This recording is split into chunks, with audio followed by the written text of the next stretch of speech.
What's up, y'all? Welcome back to another episode of SSPN Live.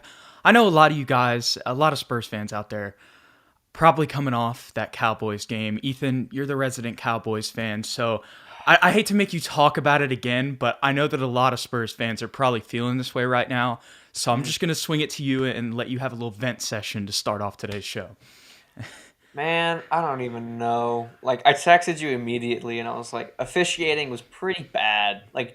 But at the same time, 90%, even maybe 95% of it was not even officiating's fault, really. It was just the Cowboys doing Cowboy things in playoff time, which is just stupid fouls. And Mike McCarthy obviously didn't have them mentally ready to go. So it was just an abysmally slow start. And in Cowboy fashion, we kind of got some momentum in the fourth quarter, and it was like we're about to have an incredible comeback, the Dallas Miracle, and right on cue, we run a QB sneak with 14 seconds to go, no timeouts, and the umpire got in the way of the snap because they have to touch the snap, and it's just one frustrating thing after another, Jude, and the result is unfortunately something I'm very used to. That's a Cowboys loss in the wild card.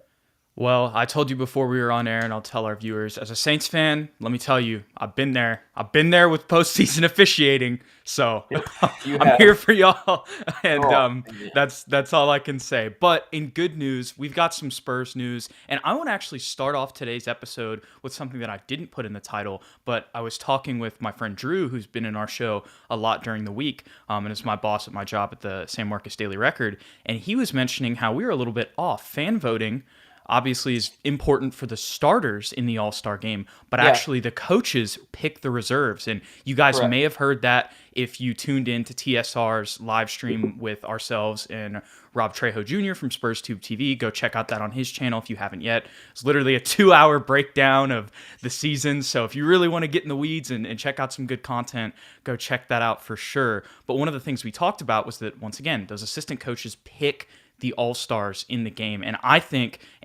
you would agree here as well, Ethan, that gives Dejounte Murray a much higher chance of getting in the all-star game. And also, since we had that conversation last week, Dejounte's came back and has had like two almost 30-point triple-doubles.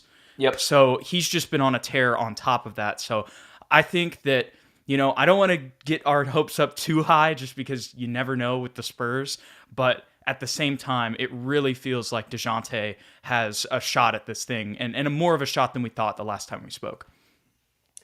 Definitely improves his chances the coaches get to pick because he's one of those guys that coaches love, high energy, really great defender, and the leader on a team. And coaches put more respect on that than say an average fan would. I'm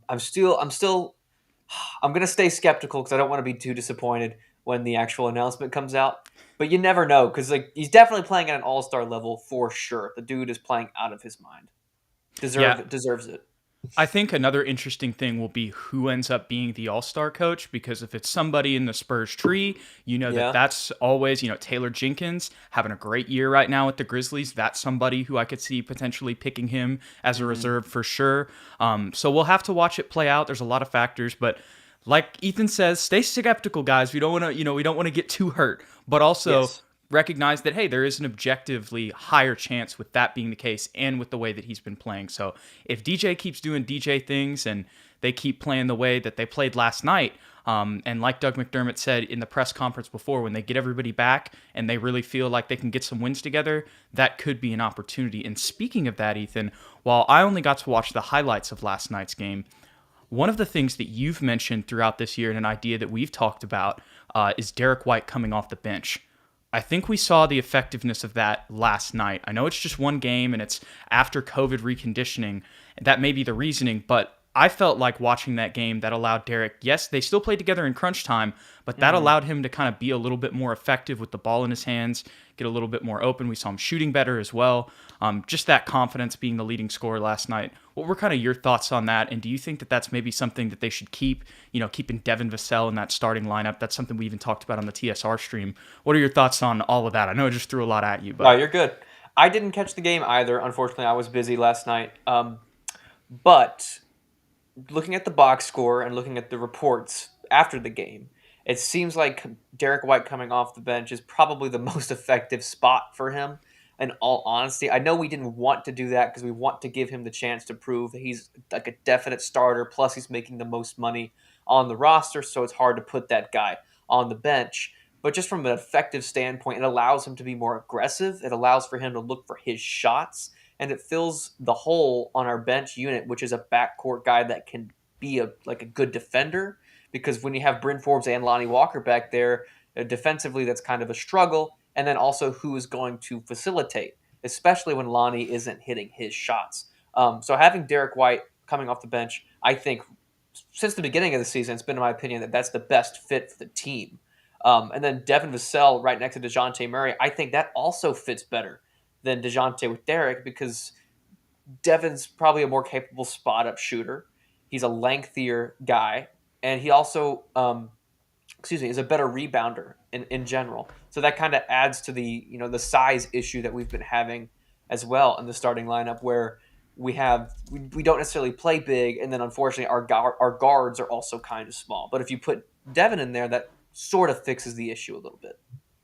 Yes, and the other thing to remember too, just about last night's game, is that Derrick and Dejounte did play together in crunch time. That's While you true. were talking, you may notice the lighting changed a little bit because I'm on Dan Weiss's account because he tweeted some numbers earlier, and I'm trying to find him here. I guess maybe it was somebody else who tweeted him and I didn't see it.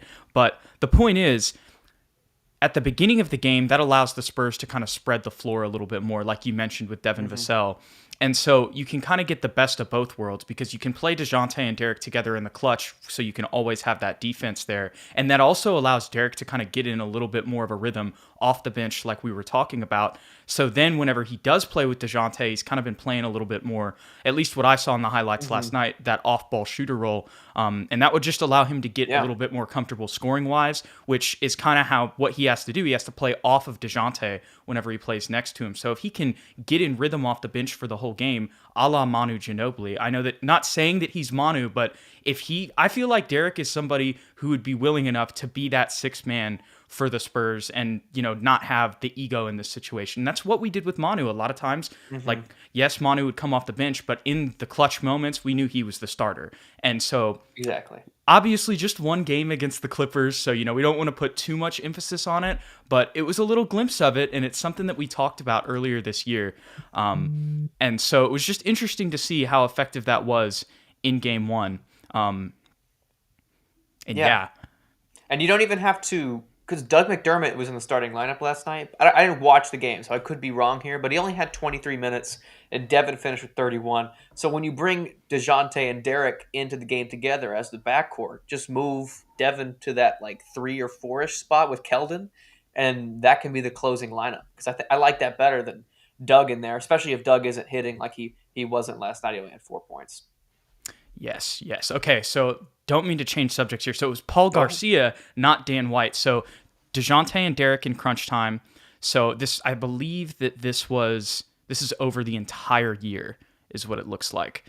That's just what it says. It wasn't last night because I don't think they took 12 to 9 shots last night. Maybe I could be crazy or I could be wrong. But point is, these are some numbers here of Derrick and Dejounte in crunch time. So Dejounte Murray, 6 for 12. And then it says 17. I'm not actually sure what that means, but regardless, 17 of 36, 46% on twos, 11 assists, 4 turnovers, 9 of 17 from the free throw line, and then it says 0 and 5 from 3. So that's actually not the greatest numbers there for Dejounte, in all honesty. But if you look at Derrick White, 6 of 8 on twos, 75%, 6 of 8 from the free throw line, 4 assists, and then 1 for 6 from 3. So didn't shoot threes that well, but they've been able to shoot efficiently overall in crunch time. So just another thing to keep in mind there. Obviously not perfect, but at the same time, you're seeing them shoot a pretty decent percentage during that point of the game. And especially with Dejounte, if you go watch those last 4 minutes last night, like we tout on this channel, stats aren't always everything.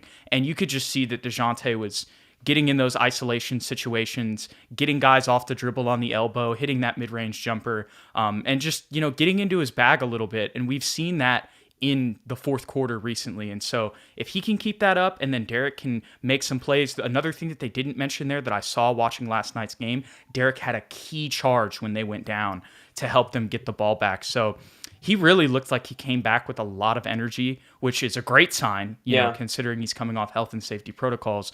But also, it seemed like, I don't know, it kind of seemed like, how when Dejounte came back, it felt like a reset, like he came back with a new, like invigorated, like motivation. That's exactly what it looks like with Derrick last night too. So, obviously you don't want anybody to go into health and safety protocols, but it seems like it's kind of giving these guys a little bit of a mental reset to come back with a newfound energy. And that was kind of what, once again, we mentioned earlier, Doug McDermott pointed to in the press conference after the Rockets loss. I'm always a big fan of energy, Jude, and not to change the subject on you, but another side note that I just saw on the stat sheet here that could have been a really big difference in this game was that the Clippers only got to the free throw line 8 times, and we got to the free throw line, or 8 attempts, and we had 27 attempts. So obviously we were being a lot more aggressive. That probably stems from Derrick White having more energy coming out of COVID protocols. So hopefully the rest of the team coming out of COVID protocols can kind of follow suit and get the momentum back going in the right direction that it was going prior to everybody, unfortunately, getting sick and having to sit out. Yeah. Well, one of the things that we've talked about on the show so much, and I'm going to bring it up once again. Go ahead. Going back to that 2020 Charlotte game where Dejounte and Derrick had 25 and 26. This was eerily similar to that game, although nobody got into 20 points because they were just sharing the ball the way that the Spurs want to, kind of reminiscent of when Rudy Gay had 19 last year in a big team win. I can't remember who that was against, but I think there might have actually been 2 games where Rudy was the leading scorer and it was under 20, but the Spurs won. That was something that I remember talking about.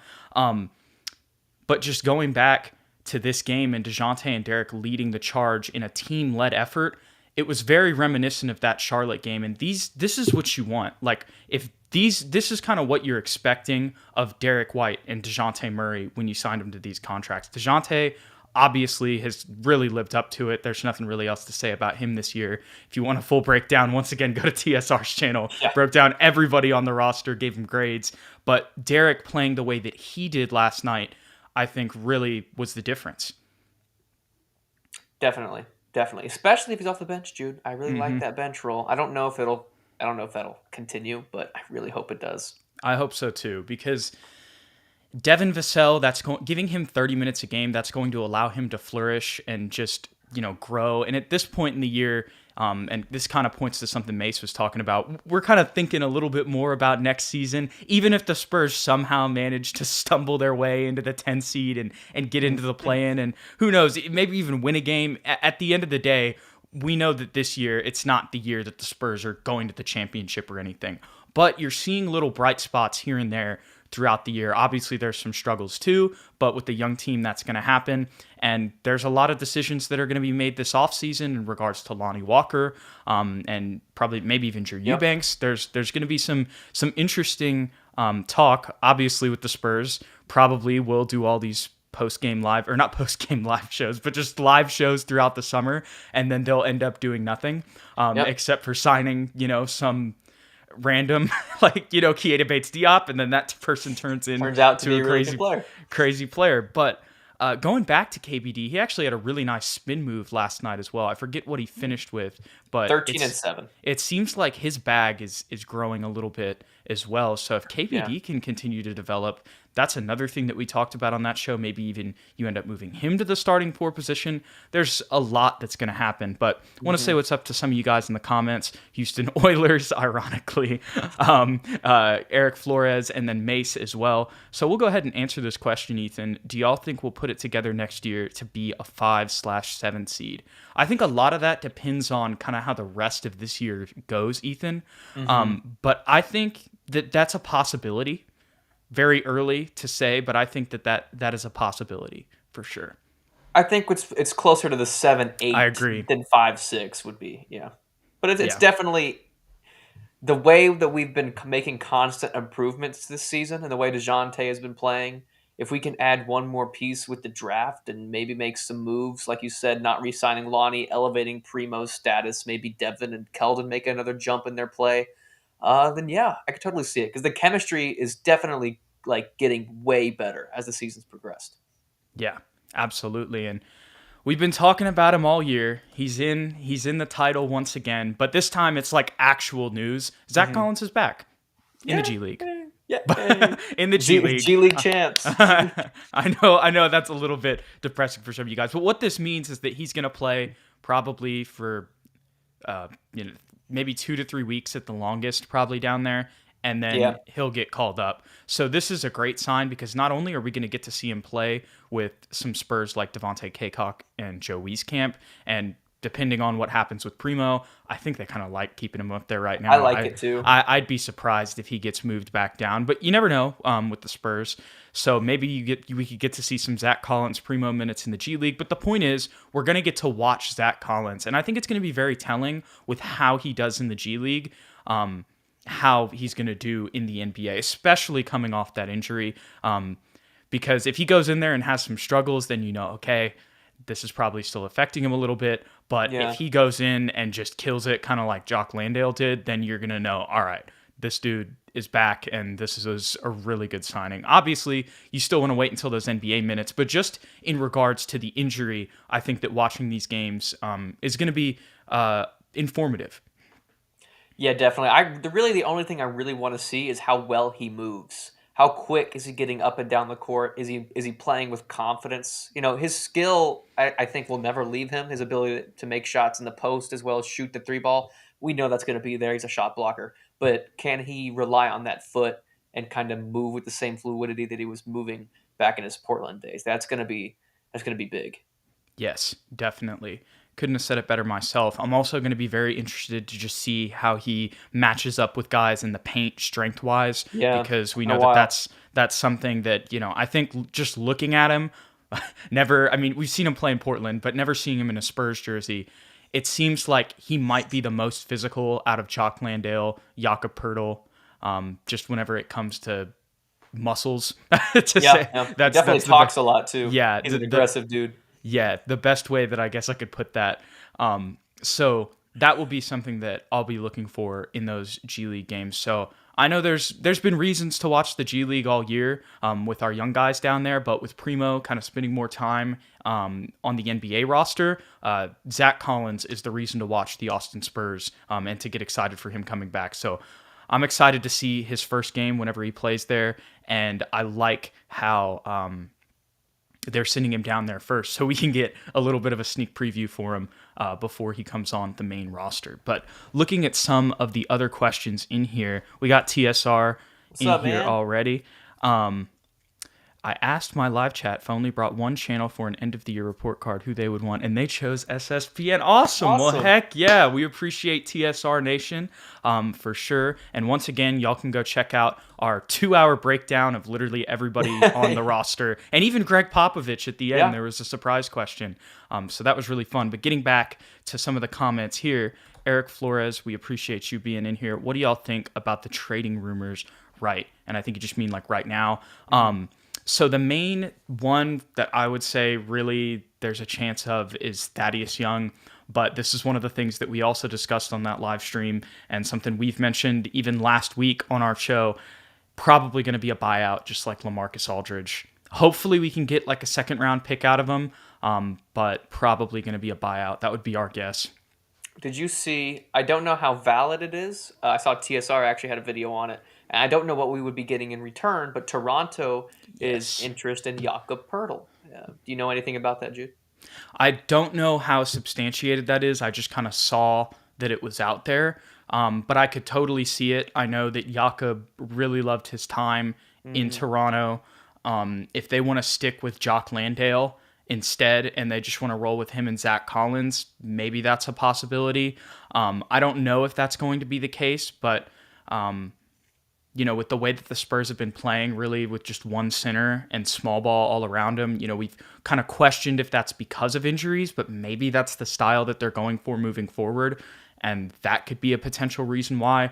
But I'm not really going to put too much into it, but I think that that is a realistic of a trade scenario if there is going to be a trade, just because of his history there and the Mm-hmm. way that I know he loved that bench mafia. And so from what TSR says here, the Jakob news seems legit. And just from, like I said, his history there, I feel like if he is going to get traded somewhere, that would be somewhere where it seems like it could be somewhat realistic. And that would explain the signings as well. You sign 2 big men. Obviously, you need depth, but maybe they really want to roll with those guys and just want to have, 2 stretch bigs out there all the time to play their offense. And they really do. The Raptors have been trying to like build around having 5 guys out there that are around like 6'8" to 7 feet tall. Like that's their new style that they're going for. So it would make Yeah. sense. But I'm looking at their roster right now, trying to see exactly what we would get in return. I guess maybe a pick because they have a lot of guys. I feel like they would want to hang on to, at least that we would want. Um, I mean, I know they're probably trying to get rid of Goran Dragic, but I don't want Goran Dragic. Like, no way I want Goran Dragic. We would probably want a big back, at least a 4, right? Like Chris Boucher or something. I was about to say his name too, yeah, or Kem Burke, I guess. But I don't really want Kem Burke. I would much rather have Boucher. Yeah, Precious Achua. I feel like they want him though. Yeah, I don't know. We'll see. I could see it happening. I think it'll really depend on where we are as a team come like trade deadline time. Because if we're still fighting for that play-in spot, I think we might just roll with Yak.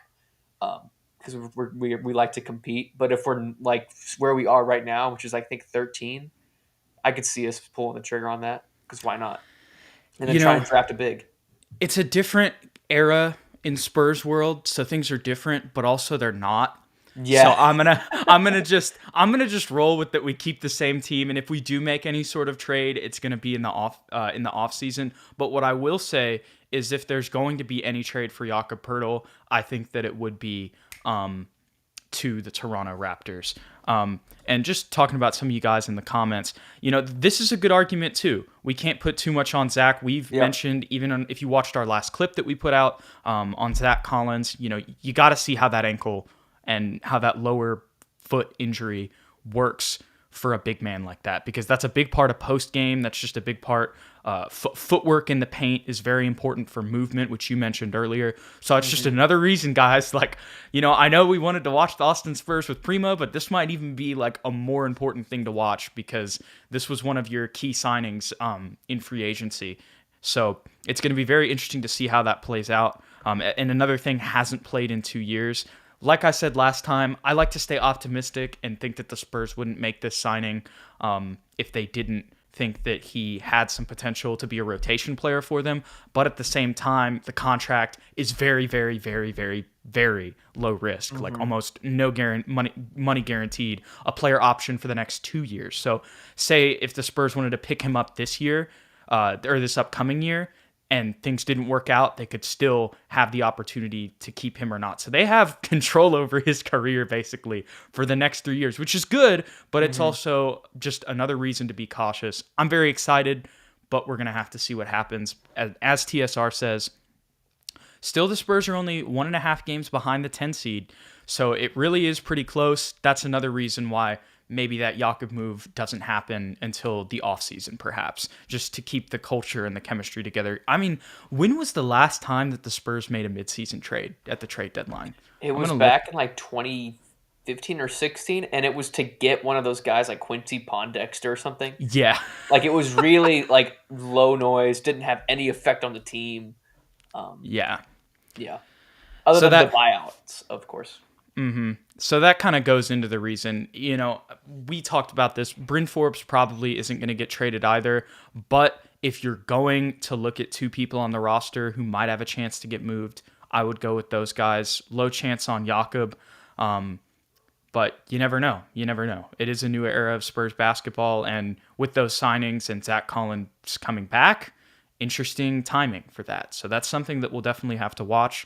But ideally, you get to keep everybody and play a little bit bigger lineups to help with the rebounding issue that the Spurs have had in a lot of games with those second, third, fourth chance opportunities. That's something TSR mentions a lot, and it's a great point. But going back up to some other questions that we saw, Eric Pacino, we appreciate you being in here. Do you guys think we should do a mini rebuild, i.e. our front court?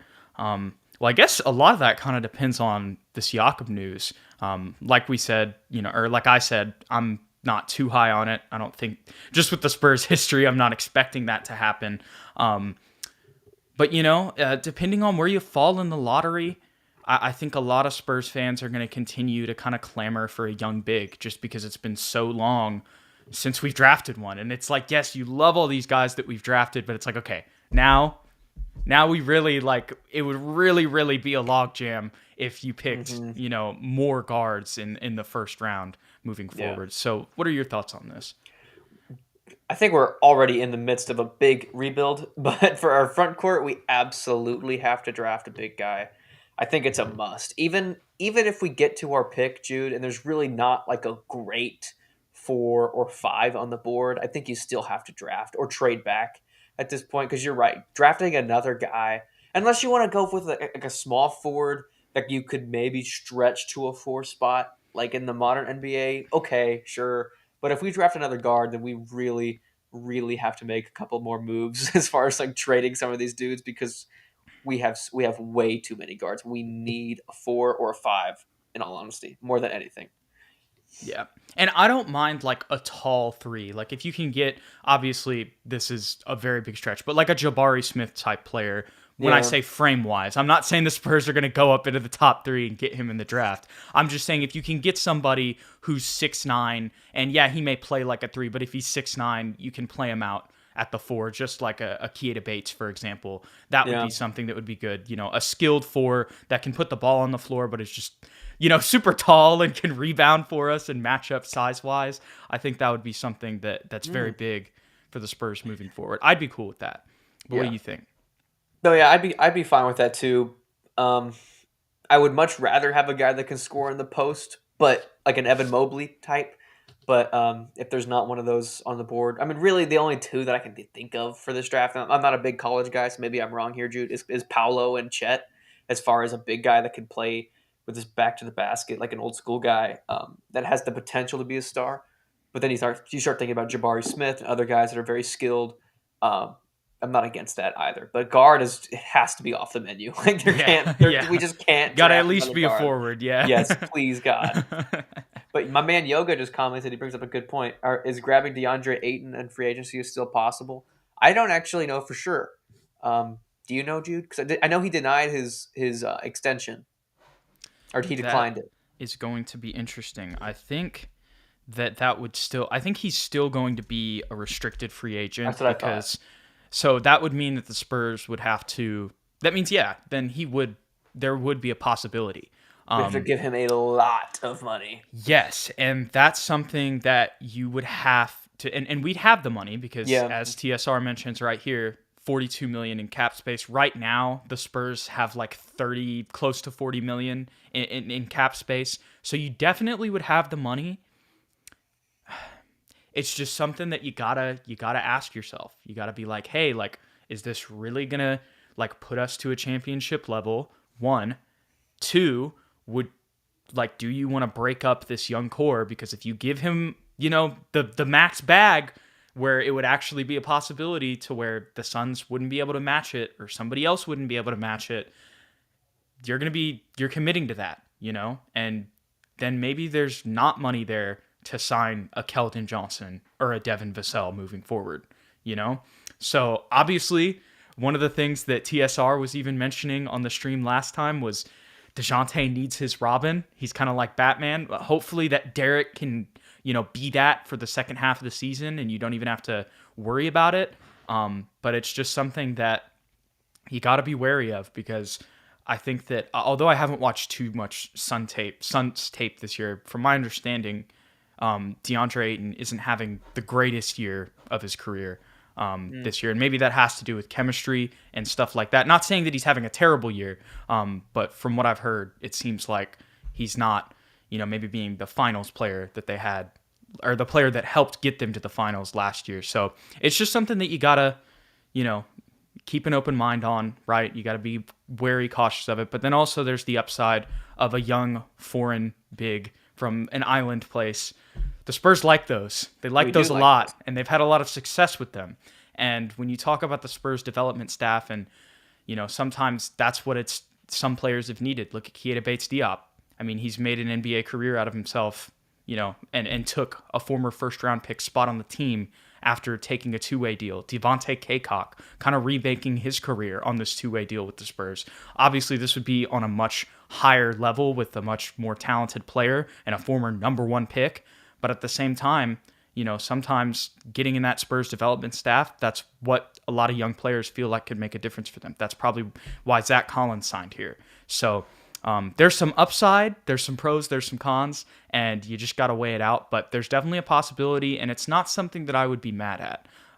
But it's just something that you would have to be wary of, because it's like, do you have to win right now? Do you really want to just go for that? And maybe you don't have an opportunity to get a player of his caliber because you're in San Antonio, and this would be an opportunity where you have cap space. But lots of factors here. I could rant on this forever, Ethan. What are your kind of thoughts on this?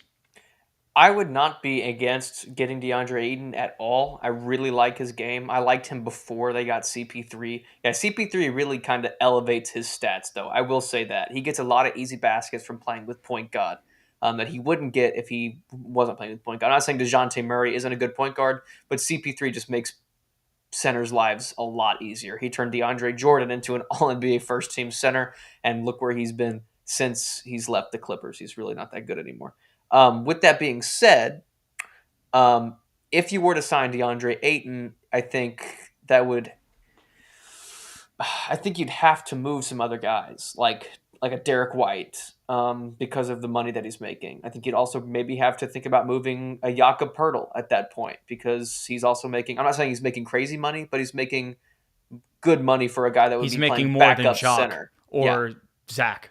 Exactly. And you have to think about signing, like you said, Keldon Johnson and Devin Vassell. At that point, I think it's pretty much guaranteed that you wouldn't re-sign Lonnie Walker. So you'd really have to kind of restructure the team a little bit if you were to sign Ayton, but I'm not against doing that, because I do think he has the potential to be an all-star level center, especially next to a young core of DeJounte Murray, of Devin Vassell, Keldon Johnson, and of course Primo. So we haven't even mentioned him, and that's somebody. Imagine in 4 years if Primo keeps progressing and he's going to be 22 and a restricted free agent. Yep. That could be somebody who demands some dollars as well. But at the same time, sometimes it's just like you got to get DJ some help. That's what it felt like in that Rockets game. But ideally, like we said, Derrick can just step up, and you don't even have to be in this situation. But it's something to pay attention to, and I feel like that's something that maybe could happen for the Spurs. You never know. You don't want to be too, like we've said throughout the show, it's the Spurs, so you don't want to just jump in and be like, they're going to sign a big name free agent, because other than LaMarcus Aldridge, the Spurs never have. But maybe that's telling. It's a big. So something to watch, but I feel like that's not too out of the realm of possibility if the Spurs are going to sign any of the restricted free agents. So Yoga says that if it's D. White, Lonnie, and Jakob who have to go, they'll take it. I would too. It would be a solid team. I think so too. But like I said, lots of season left, and we'll have to see what happens. But there were some other questions up here that we missed. Okay, there's going to go back to PG Vice. I know you asked this a while ago, but what are the chances that this is Pop's last run record or not? This is a very intriguing question. I think he could come back for one more year, especially with the news that Becky Hammon is going to Las Vegas. I don't think that it would be any more than that, but wouldn't it just be fitting of Pop to just finish out his contract and be like, I signed the contract, y'all. That was my last contract. Duh. It was right in front of you the whole time. Yeah, I think that's exactly what's going to happen. I don't think he's going to leave after this season, with the record or not. He's going to finish out his contract because that's what he said he would do, and then he will walk off into the sunset. I don't care if we finish in the conference finals, Jude, and we lose. I don't care if we win a championship. I don't care if we're the 15th seed. No matter what happens after next season, I think Pop's just going to say deuces very unceremoniously and retire, similarly to how Tim Duncan did back in the day. But he's still going to be the president. Watch. Yes. Oh, he's going to do that. He's going to pull a Phil Jackson on us. He's going to just go straight. Yep, Phil Jackson, and RC's now literally the CEO of Spurs Sports and Entertainment. So while Pop will be gone, like this influence and his culture won't be. No. So, I mean, maybe he retires from that position, but still, you got to remember that R.C. Buford is younger than Pop, and he's still there. And he's one of the architects of this 20-year run as well. But here is the question, Ethan. I think this is probably one of the more pertinent questions out here. Who is replacing Pop now with Becky Hammond gone? I think last time we just kind of talked about and focused on Becky Hammond's impact on the players and, you know, how we were all really expecting her to be the next person moving forward. But who do you think could potentially be set up? Do you think it's somebody else around the league, or is this just going to be the most Spurs thing of all time and Mitch Johnson's going to be the head coach in 2 years? Yeah, I think it's one of two things, Jude. I think it's what you just said, where it's just Mitch Johnson or some other assistant coach. Or Matt Nielsen. Gets elevated to the head coaching position. Or, and this is what I'm hoping for, and there is no evidence that would point toward this being the case. I just really want it to happen for my heart and my soul. And that's Manu Ginobili slides in to that head coaching spot because he's now officially a consultant or something. Yeah. Right? And so he's there. And so he just kind of is like, all right, I'm now the head coach. And he slides into that spot. That one is, I feel like, a lot less likely. But as a Spurs fan, it would get me very excited. You know, and there's been a lot of former players that have come into the head coach's role recently, even without any experience. You look at Steve Nash and you look what he's doing. And, you know, Manu's been out there mentoring everybody. He's been doing his bike rides. You know, we wanted this to happen with Timmy, and then we saw him leave. So I don't want to get hopes up too high, but I would love that too. But looking at some other serious candidates, I'm trying to think around the league. Do you think that maybe there would be a chance that a Will Hardy or something like that might leave their assistant coach role to be a head coach position with the Spurs? I feel like that could happen. If the Celtics stick with Ime Udoka these next 2 years, maybe the Spurs offer Will Hardy. He comes back. I think that's a possibility. Any other names that you can think of? Not unless somebody gets fired. Because I feel like everybody else kind of is like in their spot. I know for a while. Or they leave their post. Yeah, because for a while everyone thought that what's his name was going to get retired, fired Budenholzer, because they're like, he's not going to win a chip with Giannis, so just like fire him because he's obviously not a good coach. And everyone was like, oh, Spurs are going to just like let's take that guy. But I think he's pretty much set in his ways now because he got a chip. So Sean Elliott, that has to be the best comment we've ever had. Yes, sure. I'm all for it. I love Sean. Sean's hilarious. Brett Brown. That's actually interesting because he does not have a job right now, right? And that's a very Spurs type guy. That's somebody that's very interesting, Bude. That's somebody that I hadn't thought of. And he's been coaching on the broadcast. He really is out there a lot of times talking about certain things that they need. One of the things, even Bill Land was coaching the other day. We were talking about, I forget what it was on the TSR stream, but if we could just, Lonnie, that's right. And Coach Robinson, D-Rob. I would love that. Yeah. I would love that. Who is the Philly coach right now? Doc Rivers. It is still Doc Rivers? Okay. Yeah. For some reason, I thought he got fired again, even though he didn't. It's fun. Everyone loves Doc Rivers, but honestly, other than that one time he won a championship, like, he really hasn't done anything. Like, and that was with, once again, 3 Hall of Famers, like Paul Pierce, Kevin Garnett, and Ray Allen. And Rondo. That's 4. Yep. Yeah. Wow. And young Kendrick Perkins, a young Big Baby Davis. That team was stacked. Love me some Big Baby Davis. LSU alum. But, yeah, Brett Brown, Will Hardy. I'm trying to think. I wouldn't say James Borrego. He's got LaMelo. Taylor Jenkins has Ja. I see that our man Eric Flores, he says it's going to be Steve Kerr coming back right after. I would take it.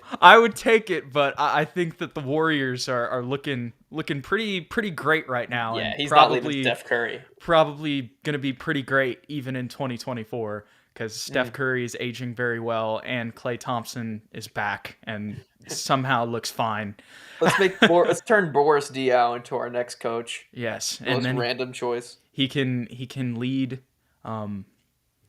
What food did they eat? I don't know. I remember go to Boris Diaw's Instagram. There's the coffee club, but he's also like they've done some like exotic dinners and stuff, like where they go and eat like some foreign food and they all have wine.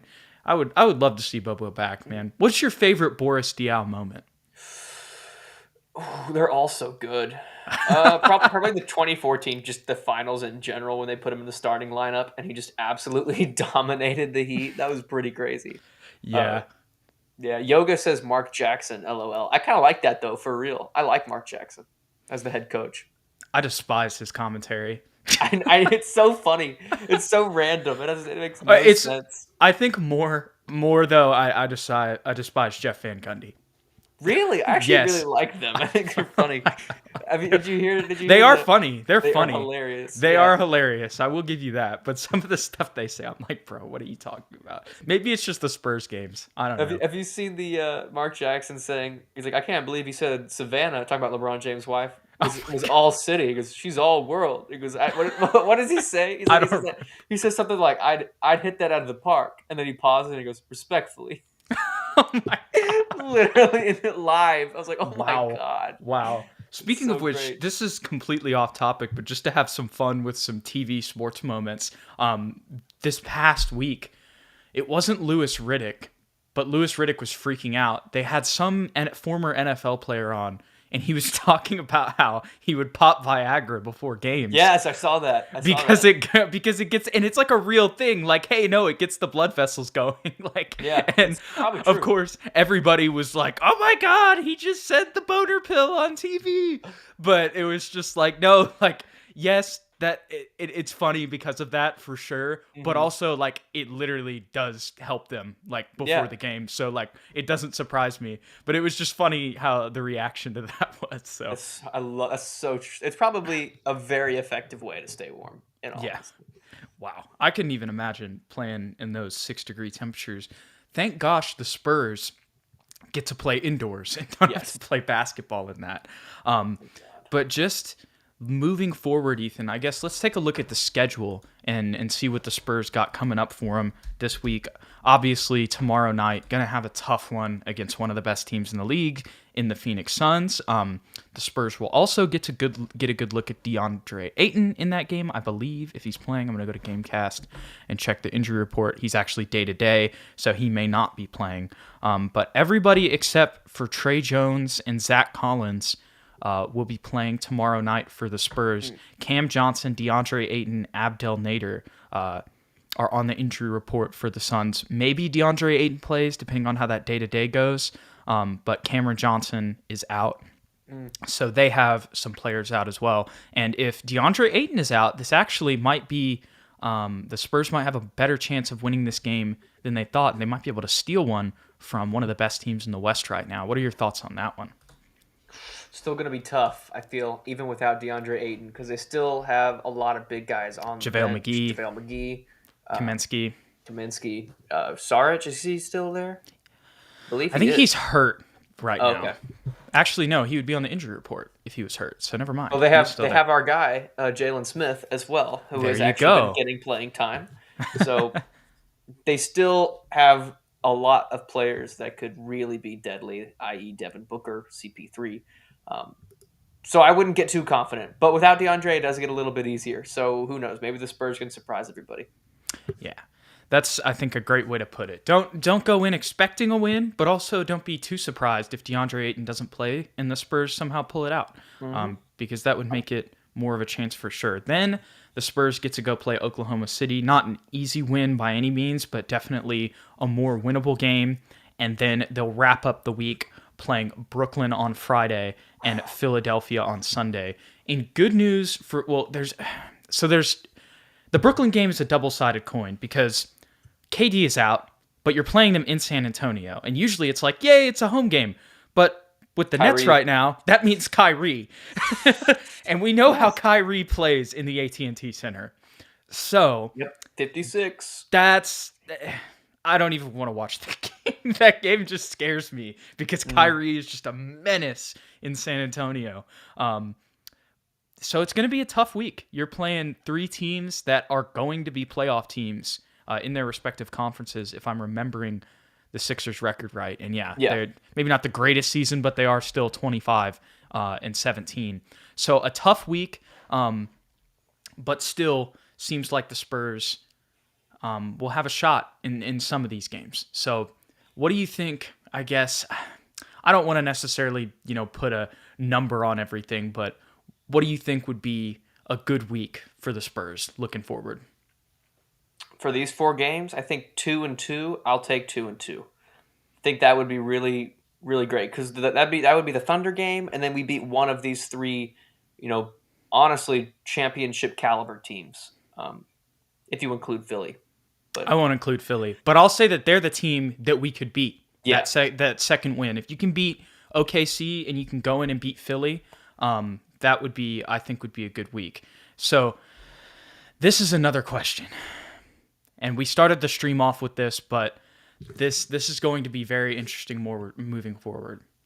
I'm going to say yes. Unfortunately, even though I want him to come off the bench because I loved how the effectiveness was, I think because he played well, Pop's going to be like, here's your starting spot back. And it's like, I get it, but also it worked. Yep. It's one game, but it worked, man. Yeah, I'm right there with you. I think he will start, but I really, really don't want him to. And not because I don't like Derrick, but just because it works better, in my opinion, when he's on the bench. Yeah. You just want to maximize the skills and the effectiveness of your players. And Derrick White playing against bench players does that. And it does that very well. And then it gets him in rhythm for the fourth. And then you can play him with Dejounte. And it worked out last night. Don't want to harp too much on one game, but it seems like that's what we were talking about, Ethan. And then you saw it last night, and the Clippers have their struggles, but they've been better than the Spurs this year. So it will be very interesting, and it would allow for, as Bude says, keeping Devin in the starting 5, which is something that a lot of us in the Spurs media world are really, really for. And we got to figure out these heights, Ethan, because if Devin is 6'7", yes, he's undersized, like weight-wise, but I don't mind playing him at the 4 if he's 6'7", because we've seen his rebounding ability this year. Because he's vertical, he can just go up and get it a lot of times with his length and his athleticism. So that's another thing about him being in the starting 5. But as our boy Mosquito here says, and I've seen him on Twitter as well, we appreciate you being in here, Derrick starts Pop's way. Yep. Probably the most likely thing to happen. I would agree. Another big point here from TSR, Spurs have the second hardest remaining schedule in the league. Just looking back at the schedule, I'll read off some of the other teams that they have a couple more times. They've got to play Portland 3 times. That'll be a little bit easier because of Damian Lillard's injury, but that's also going to be at the end of the season. So is he out for 4 to 6 weeks or 4 to 6 months? Did you see that, Ethan? I couldn't tell you. I don't know. We'll Google Probably weeks, right? I want to say that it's weeks. Yeah, out at least 6 weeks after surgery. So that could actually be when he's coming back. So right. That's just how it happens. Yeah, that's usually how it happens. You still got to play Memphis twice, and man, Memphis they've been dogs this year. Speaking of that, if there's a playoff matchup that I want to see, Ethan, I want to see the Memphis Grizzlies stay in the 3 spot, and I want to see the Los Angeles Lakers move up to the 6 spot, because I feel like the personality clash of Ja Morant and LeBron James in a playoff series would just be like, get your popcorn, because that would just be beautiful TV. Yep. If the Lakers can even stay in the playoffs. Speaking of them, we've got to play them one more time this moving forward. Let's get a win. Let's go. Come on. Looks like, it's tough too. Chicago twice, the second half of the season. Yep. Golden State twice. Charlotte. Yep. Not Charlotte twice, but still got to play Charlotte once. I Dallas cannot wait as well. For that Chicago game, dude. Miami. Oh, that's gonna be such a bittersweet game, because I'm gonna be like rooting for both teams. Obviously, I want the Spurs to win, but I'm gonna be so happy that DeMar is playing with a team and a bunch of other established all-stars. Obviously, he respects Dejounte and Derrick and all the guys here, but to see him play with at this point in his career, he deserves to play with Nikola Vucevic, Lonzo Ball, getting the Zach attention LaVine. he definitely deserves. Right, Yeah, exactly. And got another game with Cleveland.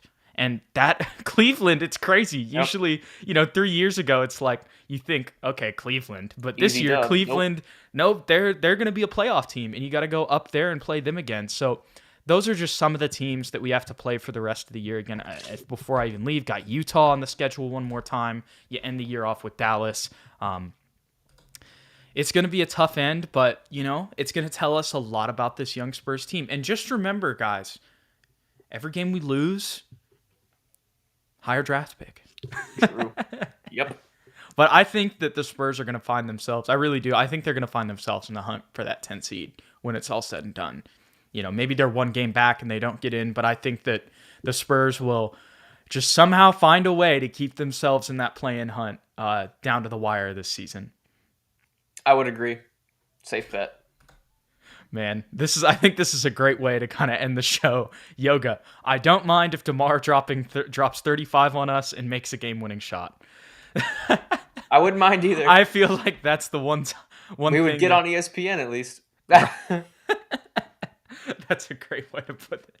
All right. Well, I guess another way that we could maybe end it off, if you had to have your starting lineup for the rest of the year, this is Yoga's. He's got DJ, Devin, KJ, Kieda, Jakob, and then off the bench, White, Primo, Lonnie, McBuckets, and Landale. What do you think? I'd probably go DJ, Devin, KJ, Zach, once he's back, Jakob. And then the bench, I would go White, Primo, McBuckets, Kieda, and Landale. I like that. I'm not sure necessarily what I would do, but I think I like playing Doug McDermott at the 3 a little bit more in this second half. I just think that would help his effectiveness. And with Zach Collins coming back, I think that that's going to allow that to happen. I'd probably roll with Dejounte. I guess we'll put Devin at the 2 just because he's a shooter. KJ. I think I'm going to roll with this same lineup. I'm going to put Keita Bates in the starting lineup. Oh my gosh. I forget about Lonnie. I was just like, I'm going to put Keita Bates in the starting lineup, and then I'm going to put McBuckets at the 3 and have Jock at the 4 and Zach at the 5, but then that completely gets rid of Lonnie. So, which is not possible. So it's not. But this is what I would want. Yeah, that's what I would want. Yeah, I'm not going to play Lonnie. Yeah, I'd rather play Primo. I don't know though. Maybe I wouldn't play him rather than maybe I'd rather have him play over McBuckets, but it's just such a weird thing with Lonnie. He had a good game last night. He made some plays, had some big dunks. Lonnie's athletic. He's so talented. That's such a I know it sounded like a backhanded compliment. Like at the same time, he's so athletic. He's just pain because you just want him to put it all together, and it's all there, but it just never does. He's got all the tools, he just hasn't picked up all the rocks in his hand. I don't know how to describe it. Very good, Jude. I think that's the expert analysis there. All right. Well, thank you guys so much for coming into today's SSPN Live. We appreciate you guys sticking around with us for 52 minutes in this one. Hopefully, this man will be in the starting lineup a little bit more often. If you're listening on audio, I'm wearing a Devin Vassell Fiesta shirt. Don't forget to like and subscribe if you enjoyed today's episode. We appreciate all of you guys who were able to make it out to the live. If you're watching this after it airs or you're listening to the podcast feed, we appreciate you too. And if, hey, you're listening to this afterwards and you're like, hey, I didn't see this on YouTube, sometimes I gotta admit, I be a little bit lazy and I don't make the scheduled live stream so you get the notification in your YouTube feed. But what you can do to stay updated anyways, even if it's not on YouTube, is follow us on Twitter. Tweeted about it earlier today so you can stay in the loop of all live shows. If it's not up on the YouTube schedule feed, sometimes we still do shows like tonight, and you can find it on our Twitter at Ethan_Quintero and at Jude McLaren. And if you want to get some SSPN merch, check out some other cool Spurs content, go ahead and check out SpursTubeTV.com. And you can check out some cool clips with Rob Trejo Jr. over there on SpursTube TV on YouTube and at SpursTube TV on all social media. So thank you guys so much for doing this stream. We appreciate y'all so much for being in here, and we'll catch you guys in...